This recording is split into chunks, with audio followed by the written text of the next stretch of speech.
a verdadeira luz, que vinda ao mundo, ilumina toda a humanidade.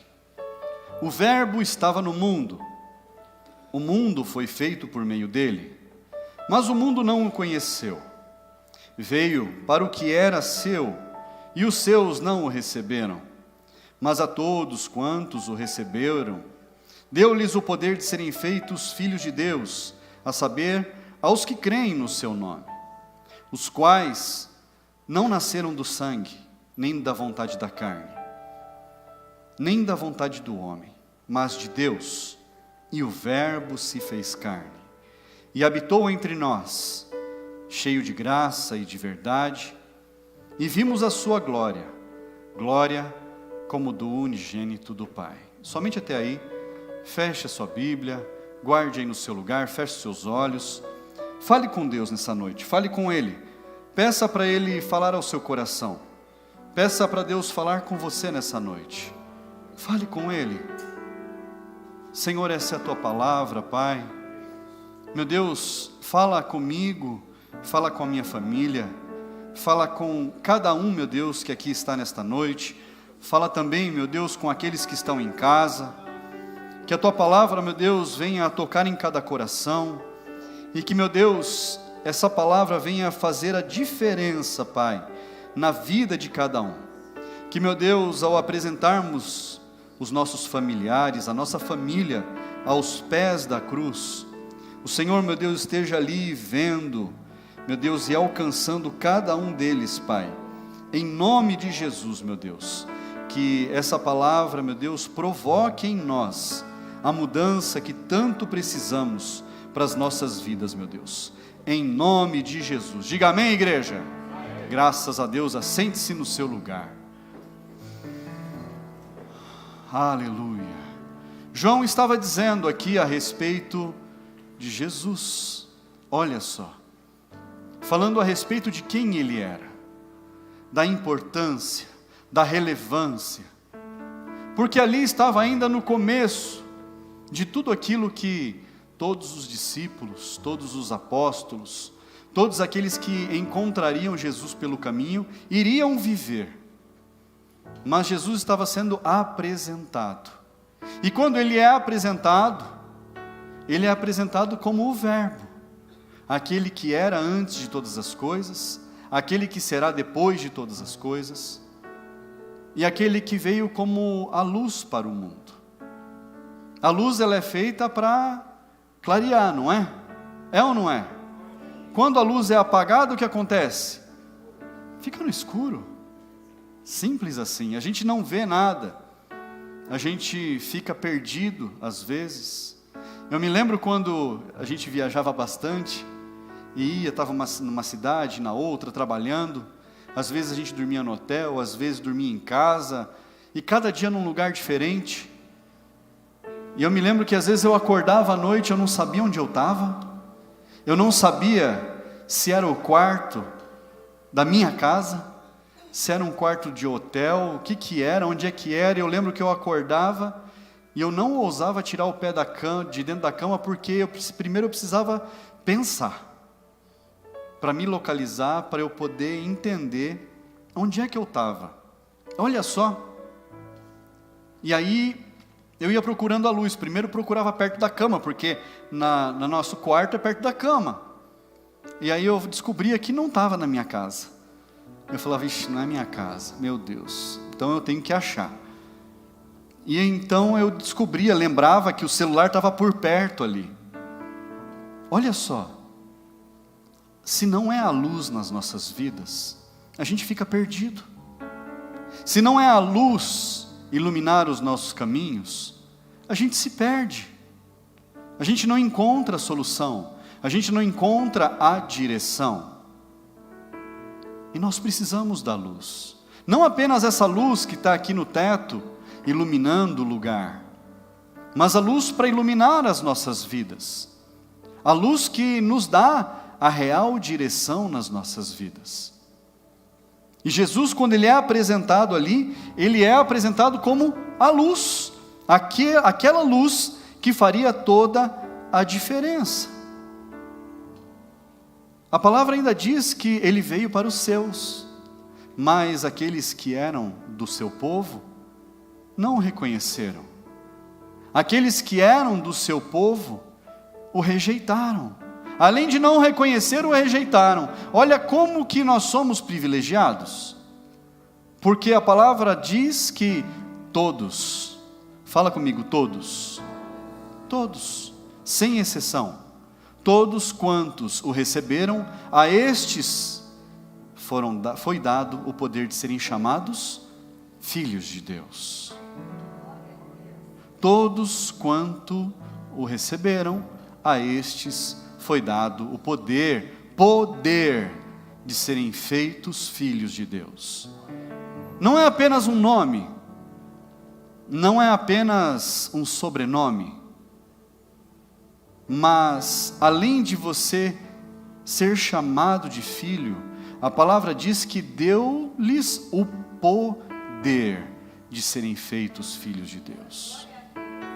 Isso faz toda a diferença, porque quando eu nasci do meu pai e da minha mãe, eu não recebi poder de ser filho deles, simplesmente eu fui filho. Quantos são filhos? Todo mundo. Ninguém surgiu do nada, não é? Mas você não recebeu o poder de ser filho dos seus pais, simplesmente você é filho, porque você é nascido dos seus pais. Mas com relação a Jesus, nós não somos nascidos de Jesus, mas nós temos recebido um espírito de adoção. Nós fomos adotados por Deus, mas a partir do momento em que nós reconhecemos Jesus como Senhor, a partir do momento em que nós cremos que Ele é Senhor das nossas vidas, e então nos é dado o poder de sermos adotados. E isso faz uma enorme diferença na nossa vida, porque muitos confundem por aí que todos são filhos de Deus. É uma mentira do mundo, uma tentativa de enganar aqueles que ainda não tiveram um encontro real, um encontro verdadeiro com Jesus. É uma tentativa de deixar as pessoas na mediocridade. Elas se sentem acomodadas porque ela fala: não, eu sou filho de Deus. Eu sou filho de Deus já. Todos são filhos de Deus. E é uma mentira. E enquanto essas pessoas não vierem para a luz, não tiverem um esclarecimento com relação à necessidade de reconhecer Jesus, de crer em Jesus, de declarar Jesus como Senhor de suas vidas, essas pessoas continuarão na mediocridade, sendo humilhadas. E nessa campanha, o que nós estamos fazendo? Nós estamos trazendo, de alguma forma, algo que represente os nossos familiares, os nossos, primeiro os da casa, primeiro os nossos. Nós depositamos aos pés da cruz, confiando que em algum momento, em algum dia, o Senhor vai preparar um encontro com cada uma dessas pessoas. Quantos aqui sonham em ver os seus filhos, os seus pais, seus tios, primos, toda a sua casa prostrados aos pés de Jesus? Quantos sonham com isso? Meu Deus, é um sonho da minha vida ver toda a minha família reconhecendo Jesus como Senhor e Salvador. Eu acho que é o sonho de todo cristão. A gente sonha com isso. Eu choro por isso. Eu me esgoelo, eu clamo a Deus por isso. Para que Jesus promova o momento do encontro. Para que Jesus providencie esse encontro o mais breve possível.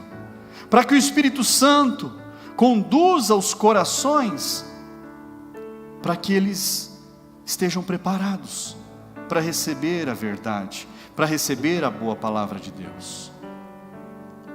Enquanto isso, eles estão como cegos pelos caminhos, estão perdidos, enganados. Mas olha lá, Lucas, um pouquinho antes aí, Evangelho de Lucas, capítulo 18. Evangelho de Lucas, capítulo 18.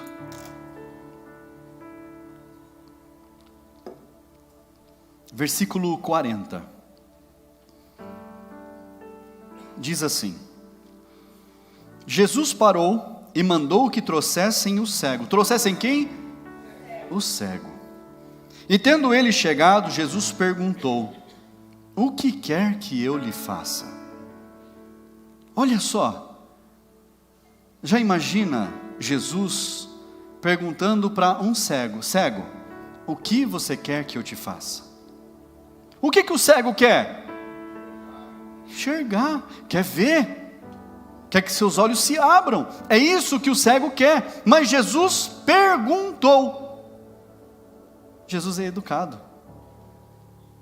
Algumas pessoas falam que ele invade. Ele não invade lugar nenhum, ele bate.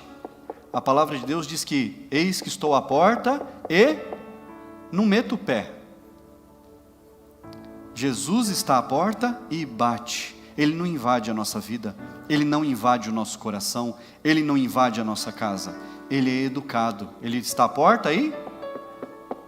E aí diz mais: aquele que abrir a porta. Você precisa abrir a porta. É você que dá abertura para Jesus na sua vida. Não espere que Jesus vai meter o pé na porta, entrar e quebrar com tudo. Não é assim. Não é assim que Ele faz na nossa vida. Ele bate. Ele espera que alguém abra. E olha só.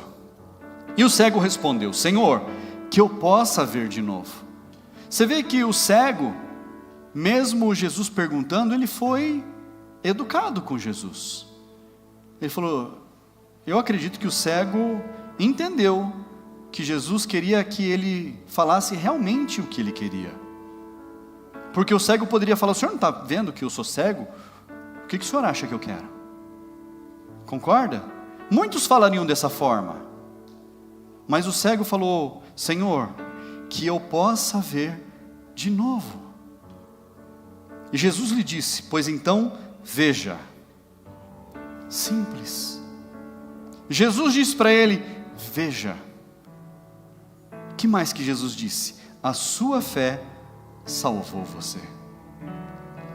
Imediatamente ele passou a ver de novo e seguia a Jesus, glorificando a Deus.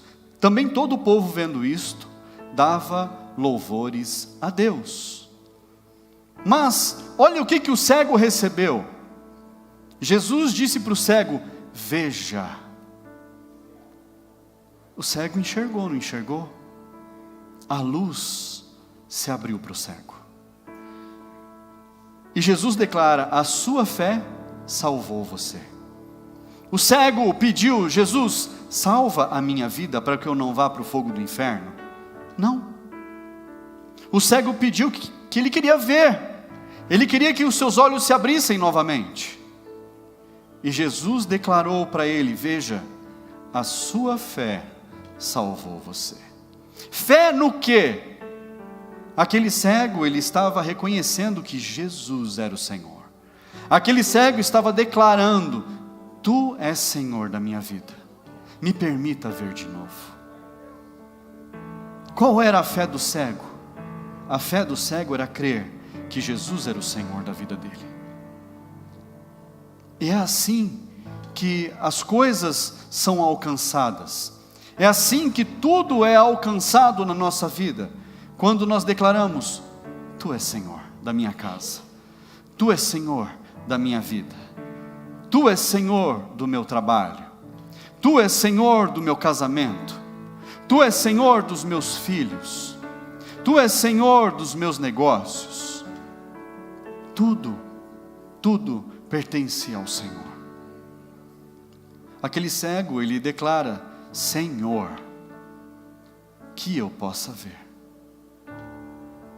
Senhor, eu reconheço que o Senhor pode todas as coisas. Senhor, eu reconheço que a tua mão é poderosa para fazer. Aleluia. Ele alcançou muito mais do que apenas a visão. ele alcançou a salvação em Cristo Jesus.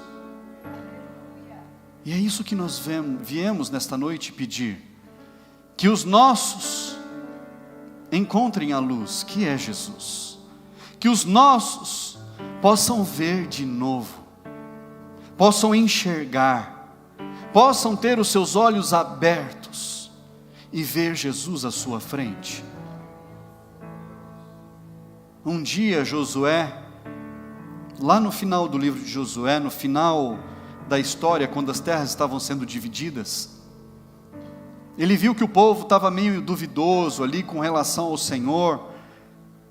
Ele viu que o povo estava meio cambaleando, mesmo depois de ter vivido tudo aquilo que eles viveram, mesmo depois de terem visto as promessas de Deus se cumprindo nas suas vidas. E Josué chama a atenção deles. Abra a sua Bíblia comigo lá no livro de Josué, capítulo 24, versículo 15. Ele chama a atenção. Olha o que ele diz: mas se vocês não quiserem servir o Senhor, olha só que palavra dura, escolham hoje a quem vão servir. Se os deuses a quem os pais de vocês serviram do outro lado do Eufrates, ou os deuses dos amorreus em cujas terras vocês estão morando agora. E olha a declaração que Josué faz: eu e minha casa serviremos ao Senhor. Escolham o que vocês querem para as vidas de vocês, decidam o caminho que vocês querem seguir, mas eu e minha casa serviremos ao Senhor. Josué não falou, eu vou servir a Deus, cada um que vá por si. Ele falou, não, eu e todos da minha casa serviremos ao Senhor. Ele declara isso veementemente. Será que dentro da família dele não tinha alguém também que estava cambaleando?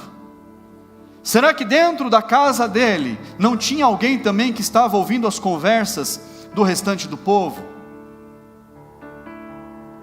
Imagina, cada cabeça pensa de um jeito, mas Josué assume as rédeas da sua casa, Josué assume a sua família, e ele declara, eu e a minha casa serviremos ao Senhor.